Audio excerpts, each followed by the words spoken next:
In the dynamic realm of engineering management, the ability to communicate effectively stands as a cornerstone of success. Good day, everyone. I am Jamaica Aventejado of BSc 3D, and today I will be continuing to report about the topic communicating. Now, in this report, we will delve into the guidelines for engineering managers to communicate efficaciously.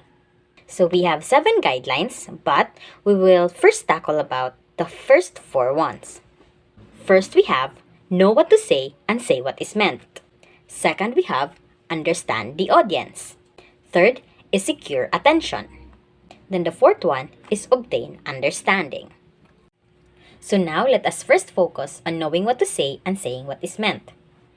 Engineering managers should focus on key messages when communicating. Thus, we have 3 subtopics for this. First is clarity and precisions, then transparency, and lastly is consistency. For clarity and precision, it's crucial for engineering managers to have a clear understanding of the information they want to convey. Ambiguity or unclear messages can lead to misunderstandings and mistakes. So, as an engineering manager, you need to use precise language and avoid unnecessary jargon that might confuse the audience. For transparency, be open and transparent in your communication. This includes sharing relevant information, discussing potential challenges, and being honest. This builds trust among team leaders and also stakeholders. Lastly, we have consistency. In consistency, you need to ensure that your verbal and written messages align, because inconsistencies can lead to confusions. If there are changes or updates, communicate them promptly to keep everyone on the same page. Now, for the second guideline is understand the audience. Engineering managers should tailor the communication to the receiver's frame of reference, which are their beliefs, concerns from the job, background and training, attitudes, experience, and vocabulary. So, understanding the audience has also 3 subtopics, which are tailor communication style, consideration of background, and address concerns. First, tailor communication style refers to the different audiences that may require different communication styles. For instance, technical details might be appropriate when speaking to the engineering team, but a more high-level overview may be necessary when communicating with non-technical stakeholders. Then, for the consideration of background, understand the background and knowledge level of your audience. Avoid assumptions about their understanding of technical terms, and be ready to provide necessary context and explanations. Then, for addressing concerns, anticipate potential concerns or questions that your audience might have and address them proactively.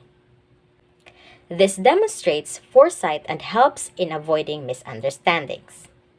Going on to the third guideline, we have secure attention.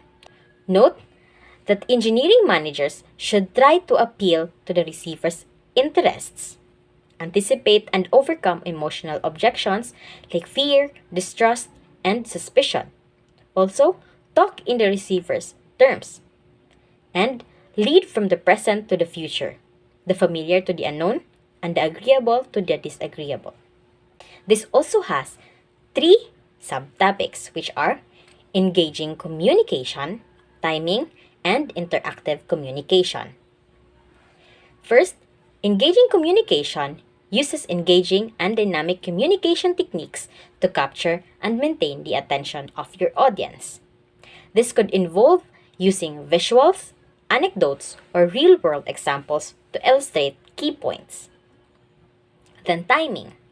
Be mindful of the timing of your communication. Choose appropriate moments for discussion, presentations, or updates to ensure that your audience is receptive and focused. Last, we have interactive communication. It encourages interaction and questions.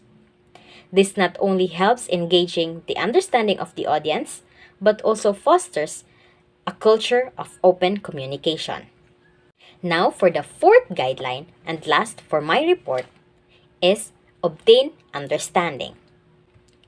Also note that In this guideline, obtaining understanding, an effective communication technique is to start with agreements and the statements of facts, not conclusions. Use simple words, not ponderous, confusing, or abstract terms. And communicate in bursts, or avoiding information overflow and knowledge digestion problems. It also has 3 subtopics. First is feedback mechanism, confirmation, and flexibility. Feedback mechanisms refers to establishing mechanisms for feedback to ensure that your messages has been understood. This could include asking for questions, conducting follow-up meetings, or using surveys to gather input. Then confirmation. Seeking confirmation from your audience that they have understood the key points.